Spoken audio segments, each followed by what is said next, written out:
Oh.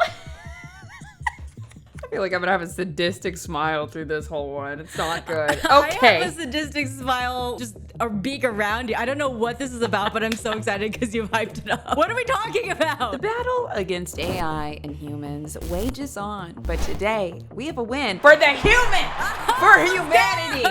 Dude, I know this is gonna seem like a little win to some people, but for me, I feel like this is just really tickling my bones. Is that a phrase? It is now. It is tickling my bones. Tickling our human bones. Yes, that's right. Bones that we have. So on August 18th, a judge ruled that AI art cannot be copyrighted. Okay. My brain's going like, okay, what does that mean? I mean, I have a couple theories here, because listen, that's what we do here. We speculate a little bit, theorize, but you decide what will happen and what will not. But right now, this is the image that this guy made with his computer. I like how you say with his computer.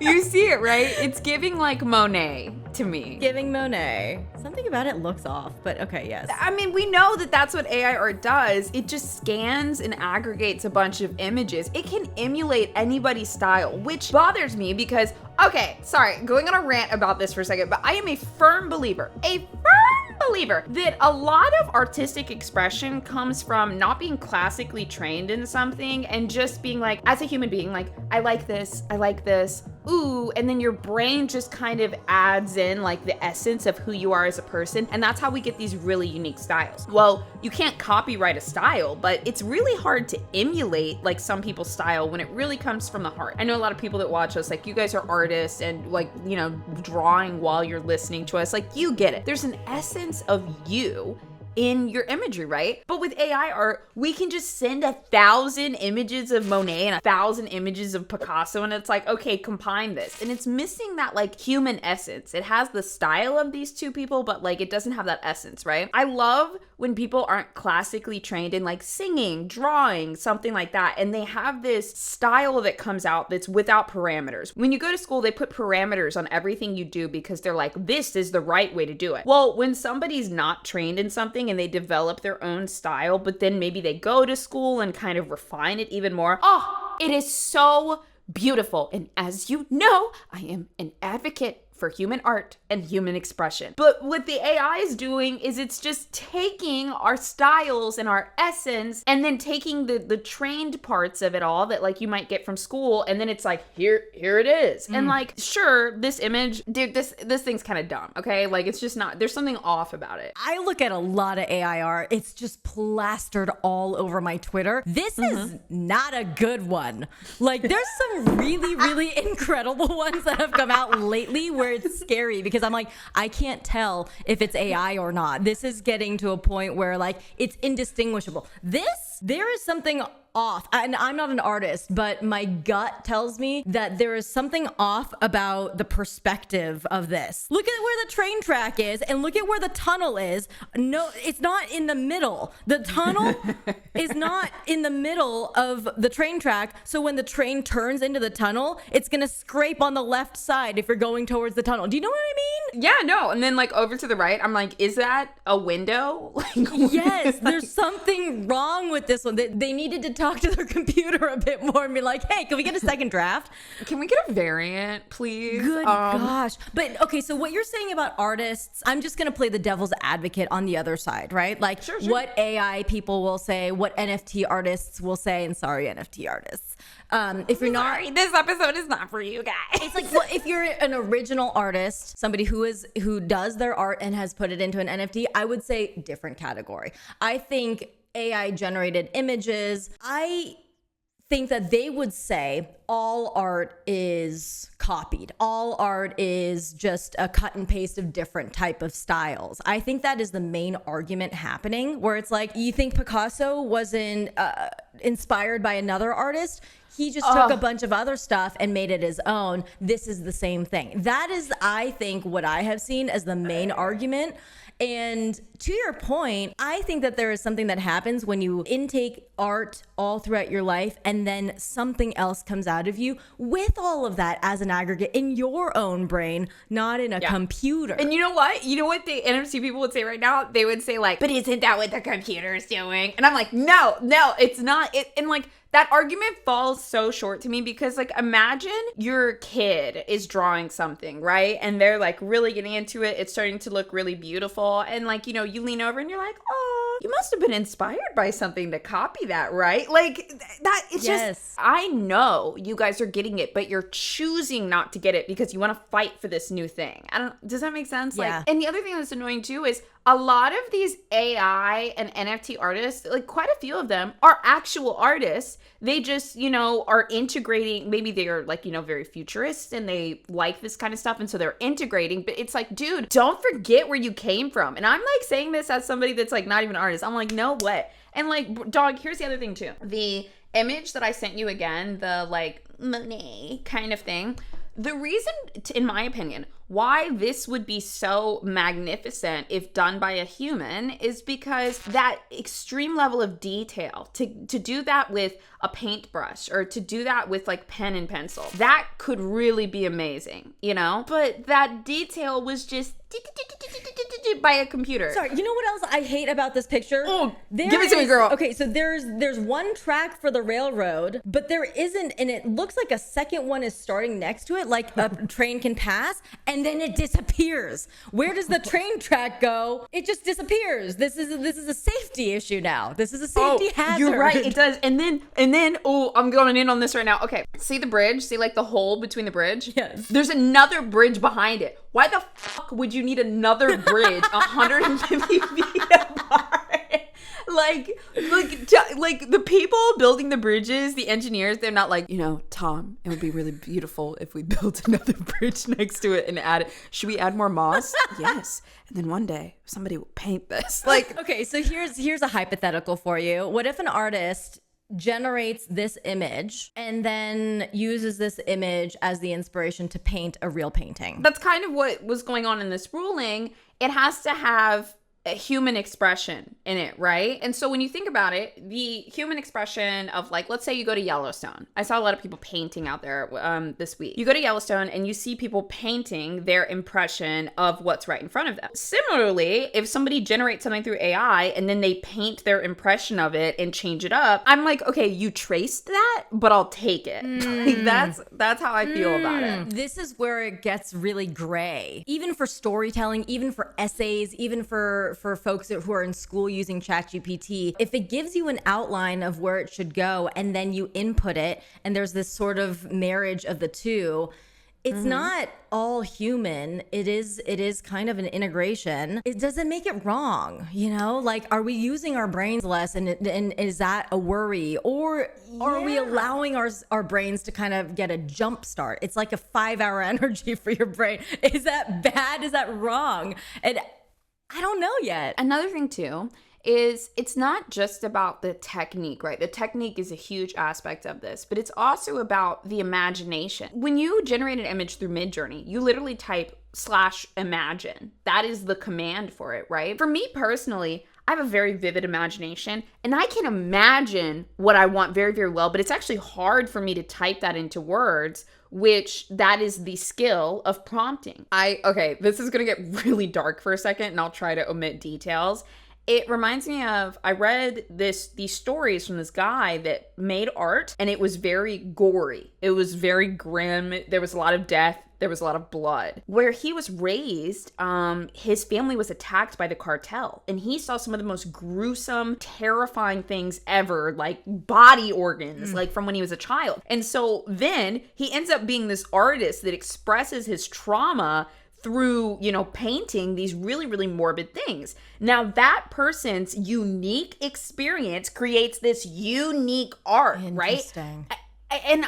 And so, the imagination, visualizing this, whether it's like something you saw in a movie or something you saw right in front of you, like these are two completely different things, right? And so the person that sees it in a movie in their 20s and the person that sees it in real life when they're 5 years old, what is the AI's interpretation of that same event? Does this make sense? Because I think that when we go through hardships in life, like our trauma or whatever, we can eventually turn that pain into art. And I love that, right? That's what makes us really, really unique. It's some of the best art. It really, oh, dude, it is. Like, one of my really good friends, she's a musician, and she was stuck for a while, and she was like, I need somebody to break my heart so that I can make a banger song.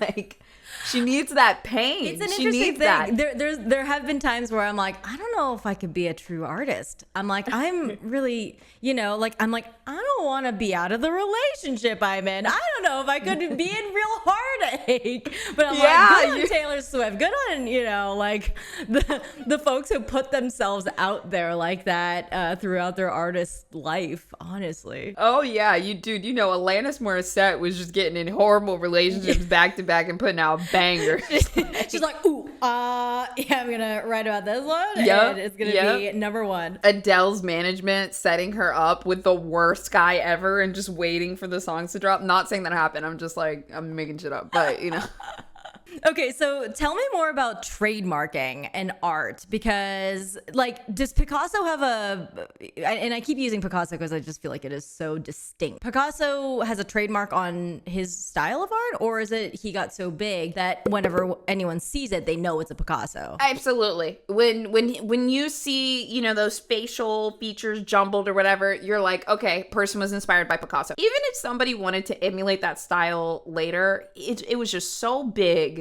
You can't move out of Picasso's shadow. You can't do it. A good example, though, of copyright is, do you remember this photo? Oh, yeah. I do remember this photo. So if you didn't know, the monkey selfie had a huge copyright battle because the photographer that left the camera out, he said, oh, well, it's on my camera, so I own this. And the monkey said, I'm just kidding. Actually, it was PETA that kind of stepped in on the monkey's behalf. What? And yes. So there was a huge court battle around who owned the copyright of. There's literally a Wikipedia article on monkey selfie copyright battle. No way. Yes. PETA was like, okay. So did PETA say the animal should be given rights to money? Like, what did PETA want? I'm convinced at this point that PETA does fight for animals, but sometimes they just want to slam dunk on humans, which I think that's kind of funny because I like animals more than robots sometimes. Knock on wood. Take it with a grain of salt, robot people listening, okay? You're like the Ricky Gervais of AI. Ricky Gervais? Yeah, because Ricky Gervais, who's a comedian, he also is the person who made The Office, the British Office. He's all about I hate humans, but I love animals. So he'll always slam on humans, but he'll never slam on animals. I'm taking the robots with this grain of salt because, eventually they'll be listening to all of the episodes about AI ever just to find out what do the humans think it's about already us. happening. I'm sure it's being backlogged as we speak. So with the monkey selfie, PETA was just kind of fighting on the monkey's behalf. And ultimately the courts gave out a ruling. Wait, can you guess who do you think owns the copyright for the monkey selfie? I'll give you a hint. It's kind of a third person entered the ring. Third? I have to go with mystery person number 3. I'm gonna say the owner of. Wait, was the monkey in a zoo? Whoever. Nope, he was out in the wild. Oh, he was in the wild. Oh my gosh. Okay, I'm gonna say God owns the copyright. It's the only thing that makes sense. I'm gonna say wild card. It was a rented camera, and whoever owns the camera. Ooh, actually, public domain. That was the final result. The monkey. So PETA said, well, animals can't own copyrights, but he would be the most likely to own it because copyright is specifically protection for human expression. There is nothing for animals, and in turn, there is nothing for robots. We'll, dabble into that a little bit because that's what we're supposed to be talking about. We're apparently just having fun at this episode today. it bleeds into everything that is going to be happening in the future, though. Like, what is the equivalency of AI PETA, right? Like somebody saying like, okay, this piece of art, this is not a human's art anymore. This is for the robots. And this has made $5. The robot is owed $5. This piece of crap right here. Well, the artist in this case for the bridge piece, the bridges piece, the terrible bridge piece. Well, my computer made it, and I built and I own my computer, so the computer should be able to copyright it and then transfer it to me. And the Copyright Office denied it. So they were like, well, we're going to take it to court. And the judge ruled literally just about a week ago, like, no, copyright is preserved for human expression. Like, you're not going to win this battle. Now, here's my question for you. Taking it back to the Samuel Jackson episode that we watched. I'm very curious if the studios make something that's almost 100% AI. Then do they own the copyright? Oh my gosh. Does it become public domain? In the sense that you can take that Secret Invasion trailer and you can insert it into your own movie or your own TV show. Like you can do whatever you want with it, because in this case, it's not copyrighted. That is so mind-boggling. Yeah. And what percent of AI and human collaboration does it have to have, right? So, for example, in the previous episodes we did, when they were generating the images of those guys, that was completely AI generated. And then they added on a speckling filter to kind of make the image look a little bit dated and more real. But to me, that's not enough of human collaboration, right? So what percent of human collaboration does it have to earn a copyright? And then that also raises the questions, are the studios really saving money if you have to have the AI generate it? Now you have to have a prompter, and now you have to also have somebody come in and edit it enough for it to retain copyright.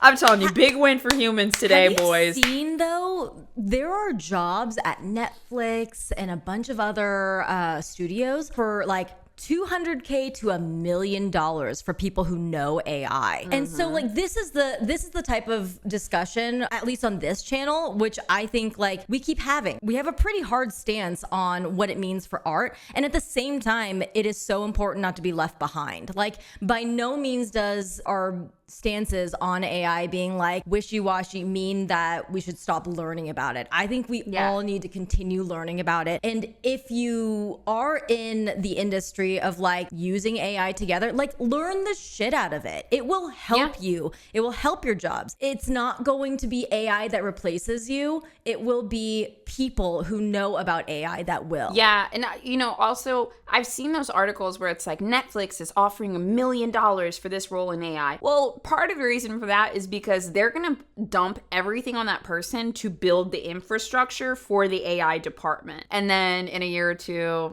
kick them to the curb. Yeah. So that's just that. But kick them to the curb, but I'm sure there will be, smaller streamers are going to be like, oh shit, we need to do this too. So we'll hire that same person. I feel like initially AI was proposed to me as like, oh, AI can do this, this, this, this, and this, and it can make your work productivity like faster and more efficient. What I found though is the things that I'm good at, I do them better than AI. However, the things that I'm not good at, AI does do better for me. So I'm starting to identify my weaknesses and offload those to AI, but keep the things that I know how to do for myself. So like one example for this is if I'm writing a job offer letter, I am not good at formatting. I'm not good at that language for all of it. Like, I'll just be like, hey, congratulations, you got the job. Here's your rate. Do you want to start da-da-da-da-da? But now, if I ask AI, like, write me a job offer letter for XYZ, it types out this beautiful formatted, like everything that needs to be there. And that takes a lot of stress off of my plate, but I still do the things that I know how to do. Like, I'm not going to have AI write a true crime story,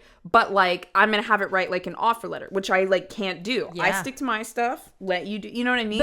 And to your point though, Boze, in order for you to be able to prompt an AI to write out a job offer, you also need to know what that job offer is specifically understand your business and what you need from it, and look at it and be like, and have the wherewithal to go, okay, this looks good. And that doesn't come out of thin air. That comes from your business acumen. It comes from your experience. And that's so important. Like, ChatGPT can't insert into your brain all that experience that you personally have already had. And like, I mean, you've been doing this for so long. Like, you know exactly what needs to be done, but ChatGPT helps in formatting something where it could have been done by like a personal assistant, for example. You know what? I really urge anyone that's listening and trying to figure out like, okay, I don't know how to plug AI into my life. Maybe next time you run into an issue at work or home or something like that, and you're like, man, this issue really stresses me out. Try to think like, can I use AI in some way to do this for me?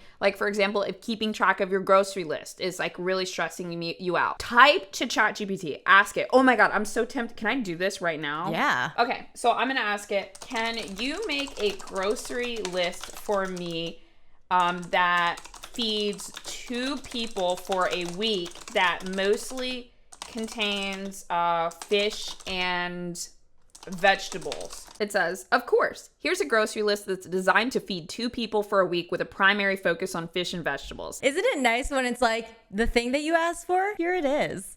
Yeah. Like, so, you know, if you're going to the grocery store or it stresses you out and it like you blank out when you get there and you're like, I'll just pick a few random things, ask ChatGPT. So it just showed me a whole bunch of stuff in a list form. It's still going right now. But also, what if you say like, my budget is $150? Like, it can do those things for you. So, you know, try to figure out where, you know, life is just stressing you out and say, can I use AI for this? And keep doing the things that you're good at. Because, I mean, you're just going to get better and better. Honestly, you know, it makes me think of Tony Stark and Jarvis from Iron Man, where it's like Jarvis is helping Iron Man all the time. Iron Man's like, hey, you know, do this quantum mechanic thing. And then Jarvis is like, okay. But like Tony Stark has to know what that is at first. You know what I mean? Like, and I think that's where trademark happens, where it's like, are you an artist that already knows the thing, can prompt, and then look at it with a discerning eye and say, this is art, this isn't, and then make something out of it, versus not knowing anything about art. And I guess that's a little gatekeepy. I don't know. What does knowing about art mean? But like being able to see with a discerning eye that this is not good art. I'm just upset about this being the example. Boze, if they... And the fact he took it to the copyright artist and then was like, I'm going to the courts. Like, dude, just type another prompt in. This tells me that this person doesn't know art. Now, I feel like my stance would be a little bit different if it was something that like poured, I don't know, like if it looked so humanly done, you know? I don't know. It's an interesting discussion. It is ongoing. Well, you know what I say? That is a win for the humans. Dude, I love doing this show.